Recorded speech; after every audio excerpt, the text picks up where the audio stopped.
अहिल्यानगर जिल्ह्यातील राहुरी तालुक्यात असलेल्या मानोरी येथे भर दुपारच्या सुमारास 2 गटात सिने स्टाईल लाथाबुक्यांनी व लाकडी दांड्यांनी तुफान हाणामारी झाल्याची घटना घडली आहे।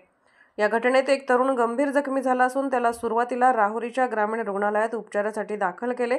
परिस्थिती गंभीर असल्याकारणाने त्याला अहिल्यानगर येथील रुग्णालयात हलवण्यात आले असल्याचे समजले आहे।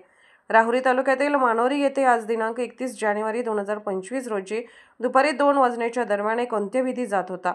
त्यावेळी दोन समाजातील काही तरुणांमध्ये शाब्दिक वाद झाला।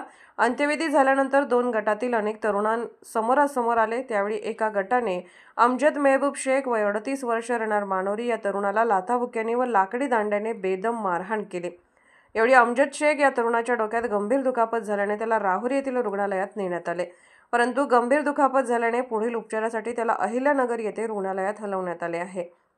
घटनेनंतर अनेक तरुणांनी राहुरी पोलीस ठाण्यात फिर्याद दाखल करण्यासाठी गर्दी केली होती। या घटनेनंतर मानोरी गावात काही काळ तणावाचे वातावरण निर्माण झाले होते। या घटनेबाबत रात्री उशिरापर्यंत राहुरी पोलीस ठाण्यात गुन्हा दाखल करण्याचे काम सुरू होते। मात्र सध्या या घटनेमुळे तालुक्यात मोठी खळबळ उडाली आहे। सार्वमंथन न्यूज महाराष्ट्र, राहुरी, अहिल्यानगर।